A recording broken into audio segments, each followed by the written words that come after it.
Good morning. I would like to call this meeting to order. Thank you for joining us during our weekly virtual MLS breakfast meetings. My name is Tom Zeng of TJ Management. A little bit about me. My name is Tom Zeng, and I'm the March MLS Program Chair. I began my career in the real estate industry in the 2010 as a sales associate and became a broker in 2019. I earned GRI designation in 2020 and is currently a manager at TJ Management, helping investors manage rental properties. A few housekeeping tips. All participants will be muted upon entry to the MLS breakfast meetings. And should you have any question or any comment, please remember to enter it into our chat box. Please remember to join us weekly as we will have our virtual MLS breakfast meetings every Thursday at 9 a.m. As always, this meeting is being recorded and will be available online on our YouTube channel, West San Gabriel Valley Realtors. Please remember to follow WSGVR social media on Facebook, Twitter, and Instagram. You can also watch all our pre-recorded videos on YouTube. WSGVR introduced a new text message service. For updates, text WSGVR to the number 72727. A few housekeeping tips. January 12th of 2021, Zillow became a brokerage in our area. This change impacted how CRMLS brokers distributed listing to Zillow. Zillow is becoming a due-paying member of local, state, and national association of realtors and making the switch to IDX fees in every area it has chosen to become a brokerage. Zillow will show residential for sale listing at no charge, but has decided not to display for lease listings. Brokers and agents who want their lease listing to appear on Zillow will need to enter into a separate written agreement with Zillow. Today's agenda consists of our affiliate spotlight, Any Fun from Chicago Title, followed by our guest speaker, Brian Polinsky, Associate Counsel of California Association of Realtors. Just a reminder that to be eligible for today's raffle, you must be a WSGVR member and your name must be on the display to win. No telephone numbers will be accepted. Today, our affiliate spotlight will be brought to you by the affiliate committee chair, Sage Gomez, and vice chair, Brandon Spransky. Any Fun, as vice president for Chicago Title, is known for being a super connector and resource for her clients in residential, commercial, and subdivision builder business. She is fluent in 3 languages, English, Taiwanese, and Chinese. Annie graduated from ASU with MBA focusing in marketing. Whether you are a new agent, experienced veterans in the business, she has the tools available to make you more productive. She's the team player who you can rely on every day. The floor is yours, Annie. Okay, great. Thank you so much, Tom. And Bellum, would you like to share the pictures? So during pandemic, I want to share with you what I have done with my kid, Leah. Now she's 8. So even though we have to do social distancing, we were able to celebrate Chinese New Year and at our best friend's front yard. And actually I get involved with this like a free trade group on social media. So we're able to trading different things. So something I don't want it, I can give it to someone else. So we got this grateful, thankful, blessed board from a neighbor in Monrovia. So food is a big part of what I love. So during this time, I learned how to make roasted pork belly from air fryer. And this is my favorite soup. It's the Vietnamese crab meat thing, and I learned to make it. I'm super proud. So I wanted to let you know I'm here for you. I can do residential, commercial, and subdivisions. And during this time, we know the market's super hot, and it's great time for you to leverage. And we have a robust tool to help you to get more listings. If you're in buyer agents and getting tired of submitting offers, we have a way to teach you how to farm strategically. We have the analytics to help you if you are the builders, investors, and we have a DRE strong process team to help you out. And thank you so much for this opportunity to kind of briefly showcase what I have been doing during the pandemic, and I look forward to working with you guys soon. Thank you. Thank you, Annie. We will now have our top affiliate introductions for today. Please remember to support our affiliates with your transaction. First one will be Marcus Jekas from Western Resources Title. Hello, family. It's great to be joining you with the new normal. Marcus with Western Resources Title. Happy belated Chinese New Year and happy spring. Make it a great day. Bye-bye. Thank you, Marcus. Next, we have Hong Chang from Hong Chang Insurance. Hi, good morning, everyone. If you need anything about insurance, mutual fund, or IRA, please call me. My telephone number is 626-629-9983. Thank you and have a nice day. Thank you, Hong Chang. Next, we have Mark Wu from Allstate Insurance. Good morning, everybody. Agency owner Mark Wu here for your property insurance needs, servicing the San Gabriel community for over 33 years. Next, we have Sandy Franco from First American Home Warranty. Good morning, everyone. Sandy Franco, First American Home Warranty. Have a fantastic week. Thank you, Sandy. Then we have Teresa Lam from Corinthian Title.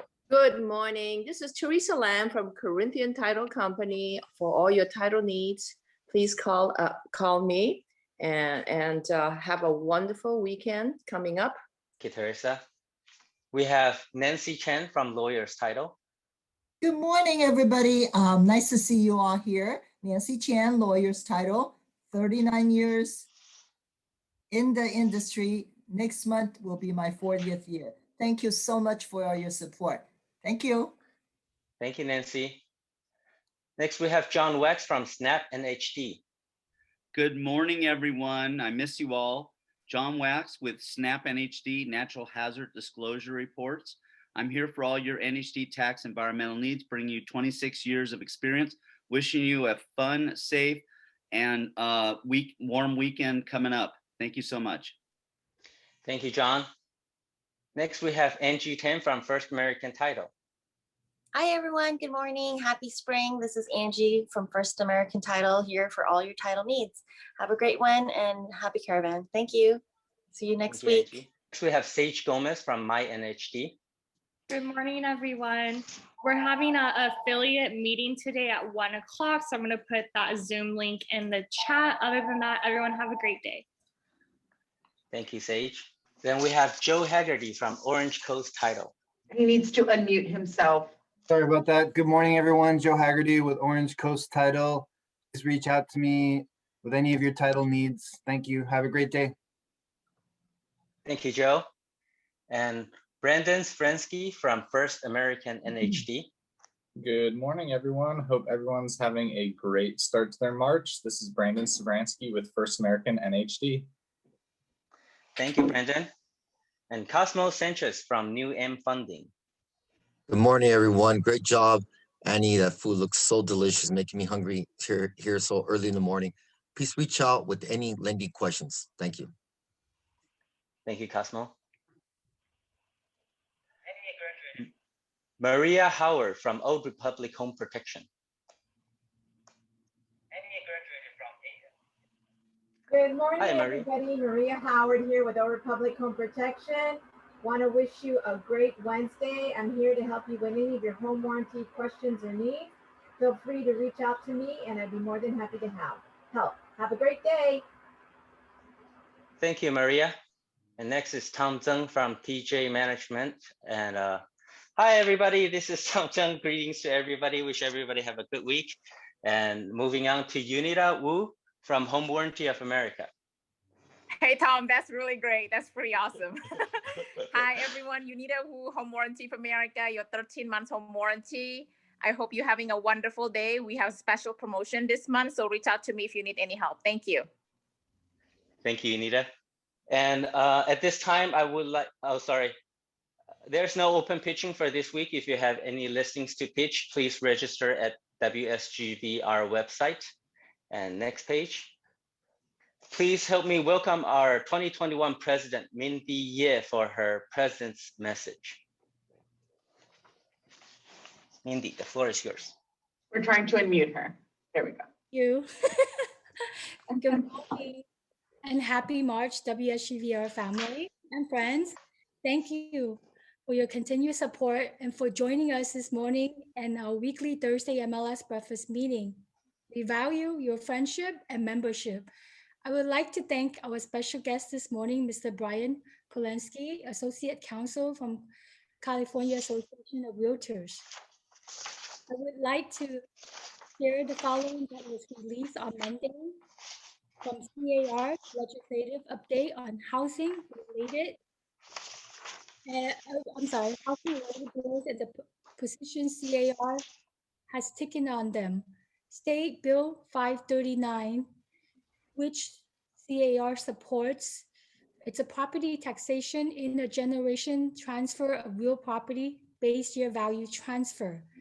It's to clarify and then to confirm under Prop 19, either the sale of original property or the purchase or the new construction of the replacement dwelling can occur prior to April 1st this year. SB 533 is scheduled for a vote this week in the Senate Governance and Finance Committee. CAR hopes that this bill will swiftly pass and signed. Assembly Bill 946 eliminates mortgage interest deduction on second homes.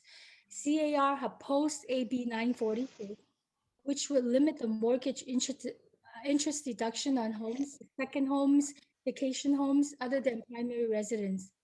In order to increase the number of down payments assistance loans available, this bill, it's the taxable years begins on or after January 1st, 2022 next year, would disallow the deduction of acquisitions indebtedness with respect to a qualified residence of a taxpayer other than principal residence. This bill hasn't been introduced. It has not yet been scheduled for a vote. Last, AB 1199, CAR opposed that, which seeks to tax housing providers during a pandemic while they're providing critical shelters to tenants. Especially AB 11 opposes, among other things, annual tax among housing providers who own 10 or more single multiple family properties. That's all the update I have this morning. Tom, take it away. Thank you.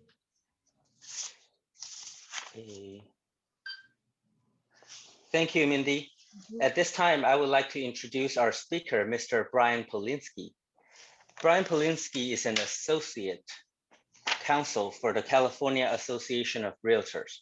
He became staff coordinator for the CAR Professional Standards Committee at the beginning of 2015. Polinsky counsels local association of realtors on matters concerning professional standards, bylaws, and multiple listing service issues. And he oversees state-level professional standards program for CAR.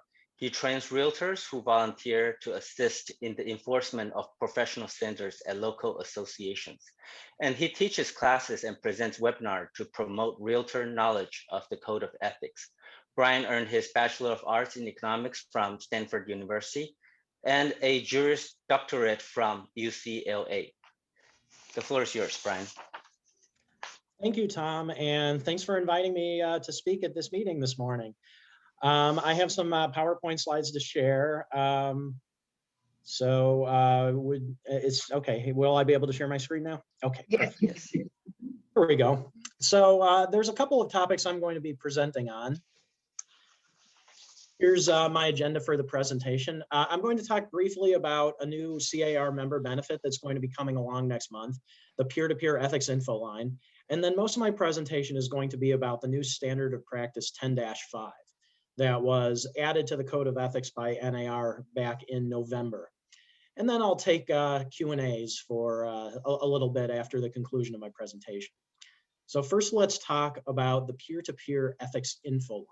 So the background of this is that several years ago, brokers mentioned at conferences that it might be useful to have a separate hotline that realtors could call when they have a question about the Code of Ethics. And that concept was discussed internally at CAR. And as a result of that, there was a 2019 budget objective in my department, the corporate legal department, to take a look at determining whether a peer-to-peer ethics info line for California realtors would be valuable to members. And there was a work group that was created in May of 2019 to determine if that was a good idea. And the work group prepared a report and did make a recommendation to create that info line at the fall 2019 meeting. The work group recommendation was to move forward with creating that, But then, of course, we all know what happened at the beginning of 2020, and CAR had some other things to take care of. So implementation of creating this info line was delayed a little bit, but we are going to move forward with that in the first half of 2021. We're actually looking to launch this new info line at the beginning of April. So let me tell you a little bit about how this info line is going to work. We're recruiting volunteers for the info line from Ombudsman and Local Association Grievance and Pro Standards Committee members. And we're asking that the info line volunteers be experienced in professional standards and have an in-depth knowledge of the Code of Ethics. To be eligible, the volunteers will need at least 3 calls as an ombudsman, or at least 3 years serving on a local association grievance committee, or at least 3 cases serving on a panel as a member of a local pro standards committee. And we created an online application. We sent it out to all the local associations, and we've gotten many people that are willing to volunteer to be participate as volunteers for this info. The training is going to be taking place very soon for everyone who applied. Each volunteer is required to take a webinar training class that I teach on the Code of Ethics. And after the webinar, they'll have to take an exam to get certified as an info line volunteer, and they'll have to get recertified every 2 years.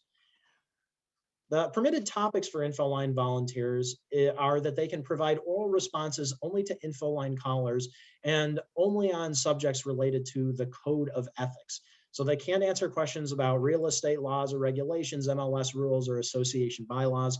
We're sticking solely to the Code of Ethics on this info line. Professional standards hearing panels aren't bound by the advice given by info line volunteers. So we can't have people who have called the info line telling a panel, you know, the info line volunteer told me I could do this, therefore you can't find me in violation. When it was, come up with it, when the idea for this info line arose, the work group didn't want panels to be bound in that, but it can still be useful for members who have a question about the Code of Ethics, whether it's about their own activities or about the activities of potentially another member, to call another practitioner who has that training in the Code of Ethics to get an informed answer about what is ethical and what is not. Also, info line volunteers have to refuse to answer questions from any member who's currently a party in a local association disciplinary case. So this is about questions before we've actually gotten to the stage of the formal professional standards process. So the process that we're going to use for the info line was going to work essentially the same way as the Ombudsman program. There's going to be an intake process, either an online form, or you'll be able to call an actual phone number, and you'll talk to a CAR staff member who will get intake information and then assign the case out to an info line volunteer who will then call the initial caller back, and we'll be able to talk to them and give them an answer about their Code of Ethics question. We're going to be marketing this program very soon. We have enough volunteers to launch the program at the beginning of April. So look out for messages around that time with information about how to use the info line. The data that we get from the info line, we're going to use for the purpose of Code of Ethics training. So for example, if CAR notices that there's a large number of info line callers asking about a specific subject, we can tailor our education materials on the Code of Ethics to address that particular issue. So that's pretty much all I have on the info line right now. Like I said, we're launching very soon, and watch out for more information. And hopefully, if you have any questions about the Code of Ethics, you'll be able to take advantage of this new member benefit. But most of my presentation, I want to talk about new standard of practice 10-5. So on November 13th, 2020, the NAR Board of Directors voted to make some significant changes to its professional standards policies, and those changes went into effect immediately after they were voted on by NAR's Board of Directors. And specifically, NAR voted to do the 3 things listed below, but bullet point number 1 is the most important and the most consequential. NAR added a new standard of practice 10-5 to the Code of Ethics, which states, realtors must not use harassing speech, hate speech, epithets, or slurs based on race, color, religion, sex, handicap, familial status, national origin, sexual orientation, or gender identity.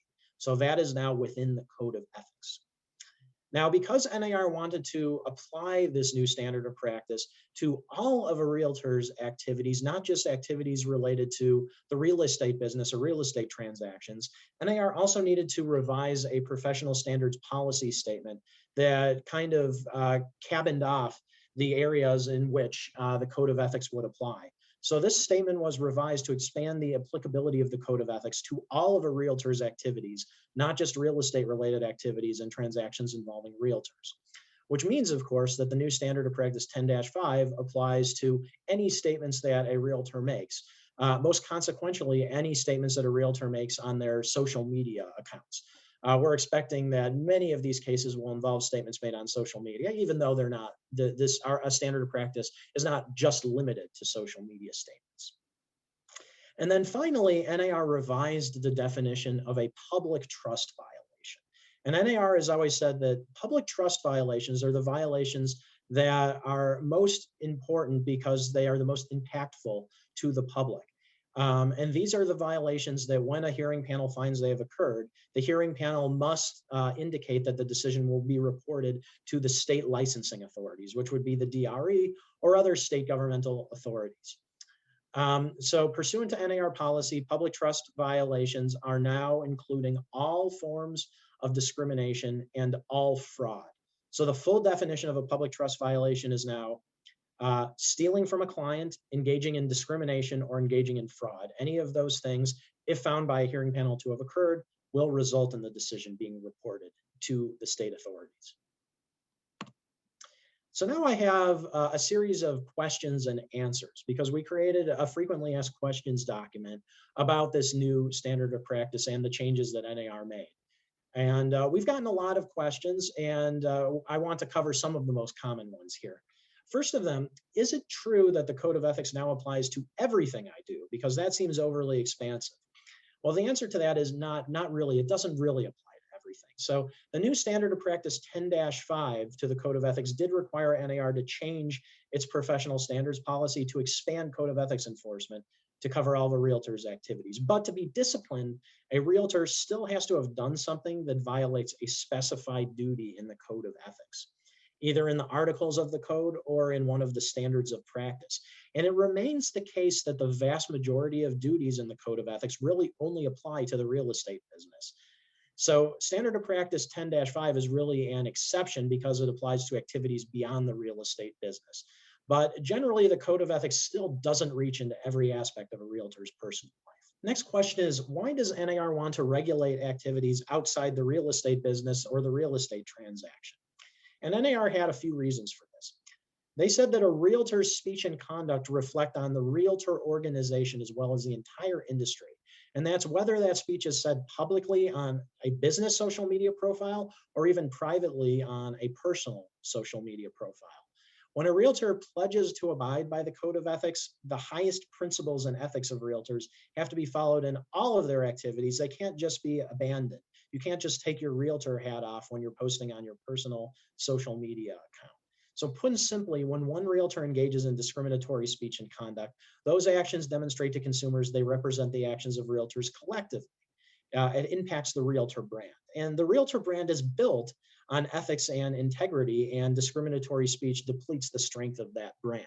So the idea is that any speech made by a realtor in any context could negatively impact the realtor brand, and therefore it was appropriate for NAR to expand Code of Ethics enforcement in the way they've done. Another question is, how does Standard of Practice 10-5 relate to Article 10, which deals with discrimination? And so you can see here the full text of Article 10. Standard of Practice 10-5 directly flows from the requirement in Article 10 to not deny equal professional services or to be parties to a plan to discriminate. The idea here is that disparaging a particular protected class can indicate that members of that class are not going to be treated equally by that realtor. So that's how it ties into the general Article 10 here. In addition, bias against protected classes revealed through the public posting of hate speech could signal that realtors wouldn't take clients from certain protected classes or might not treat them equally in the provision of their services. And that would lead to violations of the Fair Housing Act due to overt discrimination or disparate. The next question, does Standard of Practice 10-5 interfere with my First Amendment right to free speech? This is a question that we've gotten a lot. Many people have felt that maybe this does interfere with their First Amendment rights, but not really if you look at the way that the First Amendment is written and how it applies. So the First Amendment provides that neither Congress nor any state may abridge the freedom of speech of American citizens. Now, with some small exceptions, the First Amendment generally doesn't prohibit a private organization from restricting the speech of its members, employees, or users. And NAR, CAR, and your local association are private associations. They're supported by dues from members. They're not exercising any governmental function. And they don't have the powers that are generally available to state agencies, such as, for example, being able to revoke a real estate license. So the First Amendment doesn't preclude NAR, CAR, and the local association from imposing this ethical duty related to speech as a condition of membership. Another question is, why did NAR decide to make this change right now? Was this really a major problem that needed to be addressed? And clearly NAR thought that it was. I'd say one of the major triggering events here was the social unrest throughout the nation in late spring and summer of 2020. And during that time, NAR received a large number of complaints about realtors posting discriminatory and hateful speech, particularly online and on social media. And local and state associations were getting a lot of these complaints, and they were having to tell the people sending in these complaints, well, there's nothing we can do, because the Code of Ethics doesn't cover this kind of thing. So a local association wrote to the NAR president, Vince Malta, requesting that NAR consider the Code of Ethics applicability to this type of speech and conduct. There was also this 2019 Newsday investigation that I'm sure most of you have heard about discrimination in real estate in Long Island, New York. And that also kind of shed a light on discrimination and showed how important these issues are and how persistent they are. So NAR feels that the Code of Ethics has embodied principles of fair housing for decades, so it really did make sense to add this additional duty to the Code of Ethics, as well as being consistent with the spirit of the code and the guidance embodied in the Golden Rule. The next question, will I be found in violation of Article 10 if I share or like a social media post that's later found to be discriminatory, even if I personally did not make the discriminatory comment? The answer to this is it's ultimately going to be up to each pro standards panel, and it's going to depend on the content of the message and the context in which it's liked or shared by someone. Now, NAR has made it clear that the new standard of practice is intended to be for those who engage in discriminatory speech rather than those who are simply reacting to it. But keep in mind that you could be found in violation if you make comments that approve of discriminatory speech or amplify that discriminatory speech of someone else. So you should certainly be careful about how you react to the speech made by others on social. Another question is about, if you're a broker, if your agent makes a statement that's found to be in violation of standard of practice 10-5, will you also be found in violation? And this is kind of an issue that relates to the Code of Ethics in general, because in October, the CAR Board of Directors passed a motion that provides guidance to pro standards hearing panels that tells the panels when it's appropriate to discipline a broker or designated realtor based on the actions of their salesperson. So this applies to 10-5 cases, but it also applies to other article cases in the Code of Ethics. This new guidance states that a DR and/or broker can be found in violation of the Code of Ethics if their salesperson's violation stems from the DR's or broker's failure to establish a system to adequately supervise agents and to monitor their compliance with the Code of Ethics, or a salesperson's potential violation of the Code of Ethics is brought to the attention of the broker or DR, but the broker or DR does not take reasonable steps to remediate that violation. On the other hand, a broker or DR shouldn't be found in violation if the salesperson's actions were contrary to the broker's or DR's established policies, and the salesperson's actions couldn't have been prevented by the broker's and/or DR's reasonable supervision of the agent. So it's pretty clear that if there's a salesperson that's just kind of spouting off on social media, there's nothing really the broker could have done to prevent that, then there's no reason that the broker should also be found in violation just because their agent did something that was unethical. Another question, can standard of practice 10-5 be applied retroactively? And the answer to that is no. A member can only be found in violation for discriminatory speech that's taken place after the effective date of the new policy. And that effective date was November 13th, 2020. According to NAR, if discriminatory speech was posted online prior to November 13th, 2020, but it remains online after that date, it's not going to be actionable because the violation would have actually occurred when the original speech was posted. But NAR has also said that if the speech is reposted or shared after November 13th, then it could be actionable because that resharing or reposting actually constitutes news speech. So next question, the new standard of practice prohibits harassing speech, hate speech, epithets, or slurs. How are those terms defined? Our hearing panel is going to interpret that standard of practice consistently. So NAR thought about this issue when it enacted the new standard of practice. And when they passed it, they also included a new appendix to the Code of Ethics and Arbitration Manual. And that appendix lays out with great specificity the definitions of all of those terms. So it defines harassing speech, it defines hate speech, epithets, or slurs, and all hearing panels will be using those definitions. The appendix is designed to make sure that there's consistent application of standard of practice 10-5 across the country. And moving forward, NAR's Pro Standards Committee is going to even do more because they're going to develop case interpretations that will assist members and Pro Standards enforcement volunteers to understand how standard of practice 10-5 applies in various circumstances. So the case interpretations, for those of you who don't know, are official explanations of professional standards policy from NAR. When they passed 10-5, they didn't have any case interpretations related to it, but they are definitely planning on their agenda at the next meeting to add some new case interpretations to further explain the application. So we'll look forward to seeing those relatively soon. The next question is, why doesn't standard of practice 10-5 cover all of the protected classes in California? The reason for that is the Code of Ethics is a national policy that comes from NAR. And most states don't actually include all of the same protected classes that California does. And there are some states that have other categories that California doesn't. So keep in mind that if a protected class is not specifically mentioned in 10-5, it's not going to be covered by the new policy. But nevertheless, realtors still should be respectful of all persons, including all the protected classes under California fair housing laws, even if it's something that's not specifically covered under the discriminatory speech provision of standard of practice 10-5. Another important question, this is one that we've had for many people. Does standard of practice 10-5 restrict my ability to freely express my political and religious opinions? And the answer to that is no. NAR clarified that to violate Article 10, as interpreted by standard of practice 10-5, a realtor has to actually say something that is truly offensive and intimidating to a person because of their membership in a protected class. Saying something that's merely controversial or just politically incorrect in and of itself is not a violation of the Code of Ethics, unless it actually includes harassing speech, hate speech, epithets, or slurs that target a protected class. Political and religious opinions that are expressed by members in a respectful manner are not actionable under the Code of Ethics. And another question, can a competitor just make up a story and file an ethics complaint against me as a form of retaliation? And the answer to that is no, because there's a burden of proof. As with any alleged code violation, ethics complaints alleging a violation of Article 10, as interpreted by SOP 10-5, are going to be processed consistent with CAR's Pro Standards enforcement process. That process affords all parties a full and fair opportunity to present their case and defend themselves, provide evidence and witnesses, and to be represented by counsel.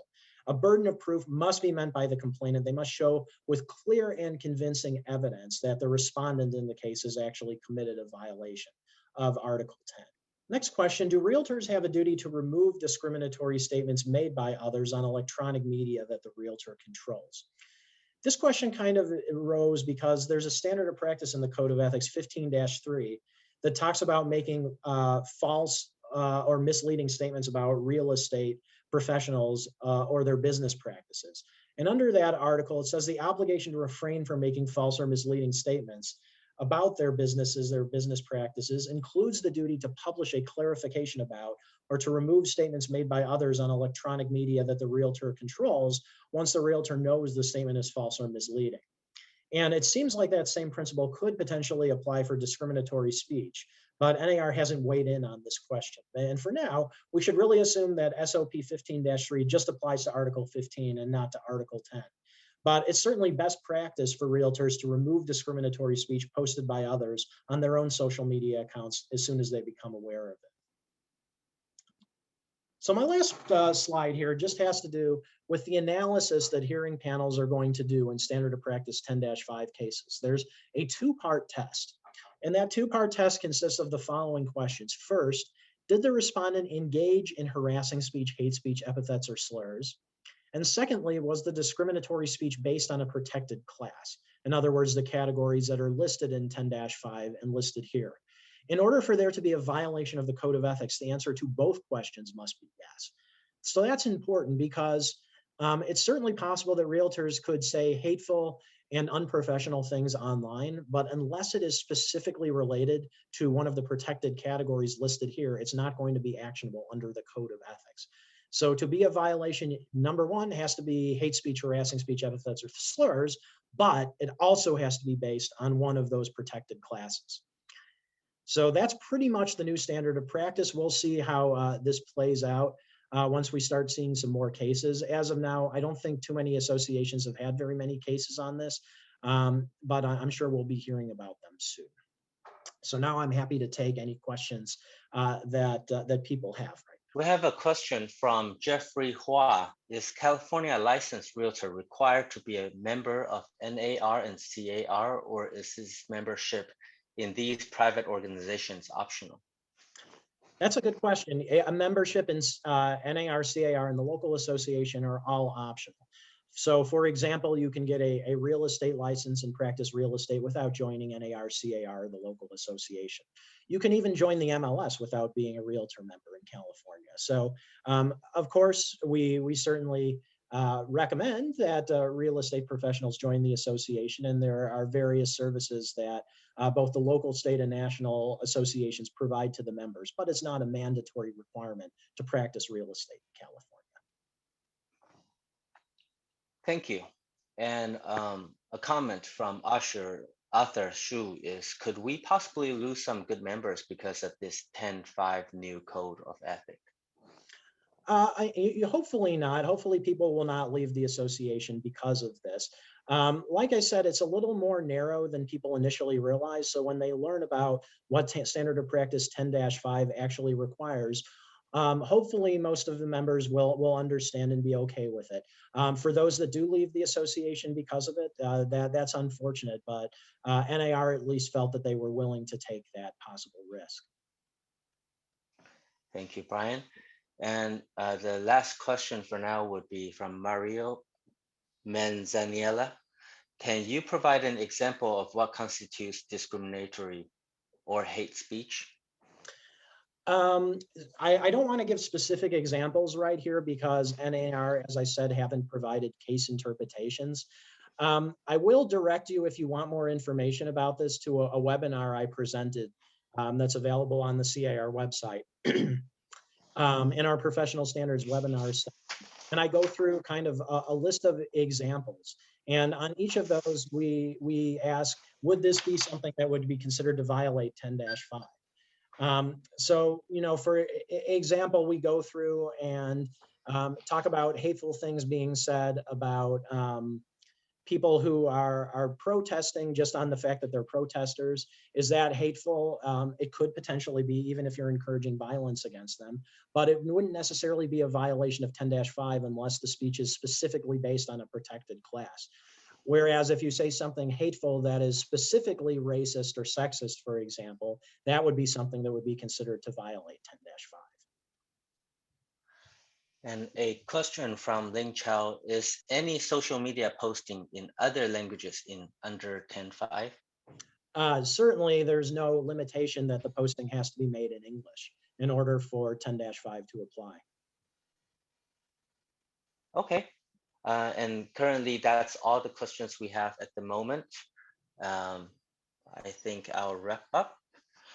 On behalf of Wednesday Gabriel Valley Realtors, we would like to thank our guest speaker, Brian Polinsky. Thank you for coming and explaining the new rules to us. Happy to do that. And thanks again for inviting me. Thank you, Brian. And next, we have attendance drawing. Please type in your DRE number, name, and email in the chat box if your name is called.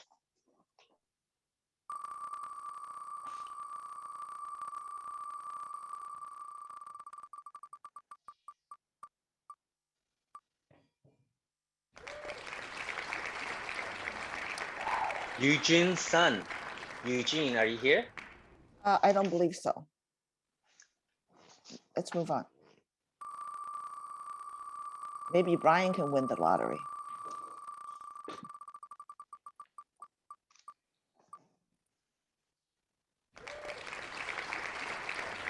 John Diep. Okay, John is here. John, can you type yes or your email address? John, he hasn't replied. I also unmuted you. Yes. Okay, thank you. Congratulations. Please type your email address in the chat box. All right, thanks. Thank you. Congratulations.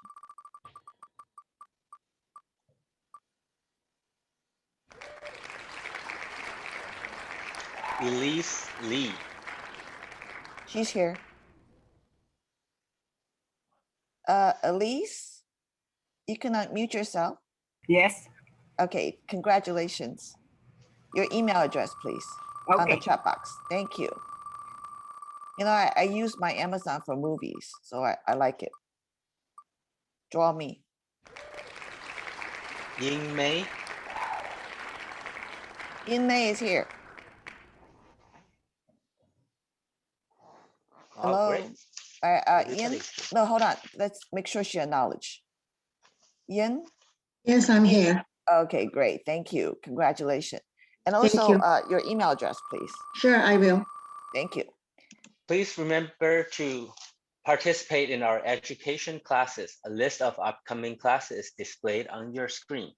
We have commercial webinar in Commercial Lending 101 coming up in Tuesday, March 9, 2021, and CRMLS virtual training for managing listings in Matrix on March 10th from 9 to 10 a.m. And then we have live for forms also on March 10th between 1 and 2 p.m. Thank you everyone for joining our meeting today. Please join us next week as we welcome LA County Assessor Jeff Prang. His topic will include overview of assessor's program, update on assessment role and Proposition 19 and changes to tax saving programs. Please support our affiliate with your transactions. And thank you very much.